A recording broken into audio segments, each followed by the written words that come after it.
តោះបងថ្ងៃហ្នឹងយើងចេញវីដេអូតាក់ទងនឹងសម្លម្ជូរផ្កាស្នោតាក់ទងសម្លម្ជូរនេះតាមបននេះតាមខេត្តខ្លះបងអត់ដែលធ្លាប់ឮហើយក៏ដែលធ្លាប់ញ៉ាំដែរ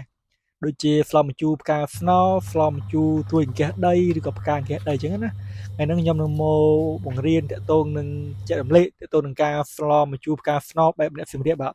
ជាតើវាមិនខុសគ្នាអីនឹងស្លម្ជូរតកូនទេគឺយើងដូរបន្លែនឹងឯងដំបូងគឺយើងដាក់គល់ក្រៃដេងដេងគល់ក្រៃនេះគឺជាគ្រឿងសម្រាប់ចិត្តណែឆ្អាបរបស់ត្រីយើងបើជាទូទៅខ្ញុំចូលចិត្តស្លដាក់គ្រឿងឲ្យហើយនេះវាមានត្រីថ្ពិនយើងកន់វាឲ្យហើយទៅព្រោះវាមានឆ្អឹងហើយនៅផ្កាស្នោប្រហែលជាមួយខាំហើយនឹង7នេះគ្រឿងខ្មៅវាអី7ទុំបាទអញ្ចឹងបន្ទាប់ពីទឹកពុះហើយគឺយើងចាប់ផ្ដើមណែបង់ត្រីចូលហើយមុននឹងខ្ញុំបង់ត្រីខ្ញុំបង់អំបិលប៊ីចេងស្ករប្រហុកទឹកត្រីដេកគល់ត្រីអស់ហើយខ្ទឹមសទឹកពុះហើយបានយើងដាក់ត្រីចូលបាទនិយាយទៅពេលទឹកពុះបានយើងដាក់ត្រីដាក់ទៅយើងកុំកូរទឹកណាព្រោះកូរទៅធ្វើឲ្យត្រីវាឆ្អាបធ្វើឲ្យស្លវាឆ្អាបត្រីដោយសារយើងស្លប្រើសាច់ត្រីតែពីយើងនេះហើយគឺយើងធ្វើការច្រំអំពិលទៅអំពិលនេះបងចង់ប្រើអំពិលខ្សាំងក៏បានអំពិលខ្សាំងអំពិលខ្ចីក៏បានអំពិលទុំក៏បានប៉ុន្តែ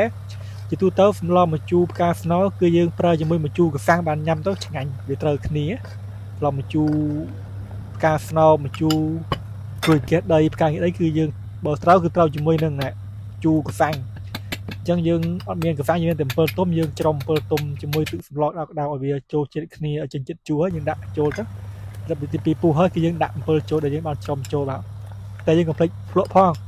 ទីទៅសម្លម្ជូរគឺគេកម្រប្រើស្ករប្រើតែអំបិលប៊ីចេងប្រហុកទឹកត្រី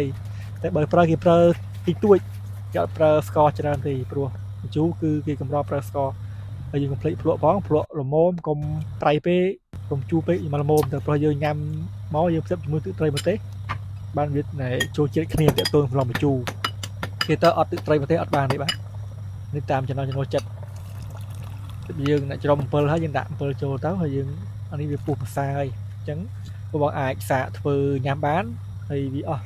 ងាយទេមួយនេះអស់តែ5ប៉ុណ្ណេះត្រីមួយហើយផ្កាស្នោតែមួយខាំអស់1.5ត្រីមួយ3.5យើងមានគ្រឿងក្រៅនៅផ្ទះសាច់និយាយទៅស្លបានញ៉ាំបាន2 3នាក់អញ្ចឹងបងអាចធ្វើសាកបានទាក់ទងនឹងស្លម្ជូរផ្កាស្នោឬក៏ស្លម្ជូរផ្កាដីលើយើងដាក់បន្ទាប់ពីពុះហើយឆ្អិនហើយ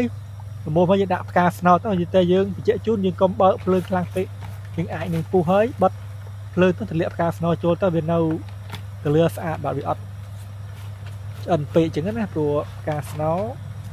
វាឆាប់ផុយទៀតណាមួយជាបន្លែយើងអាចញ៉ាំឆៅបានអញ្ចឹងបងអាចធ្វើការធ្វើសាកញ៉ាំនៅផ្ទះបានបាទតាក់ទងនឹងស្លផ្លែរបស់អ្នកសម្រៀបរបស់ចូលចិត្តអាចជួយ like comment និង share subscribe ក៏បានដែរបាទតាក់ទងនឹងស្លផ្លែជាមកអាចសាកបានបញ្ជាក់ជូនស្លម្ជូរផ្កាស្នោក៏បានអង្គាសដីក៏បានផ្កាអង្គាសដីក៏បានគឺពេលចឹងអង្គាសដីគឺយកទៅស្លកកូតែនេះយើងអាចយកមកស្លម្ជូរបានណាអញ្ចឹងយើងពុះឲ្យអស់ហើយ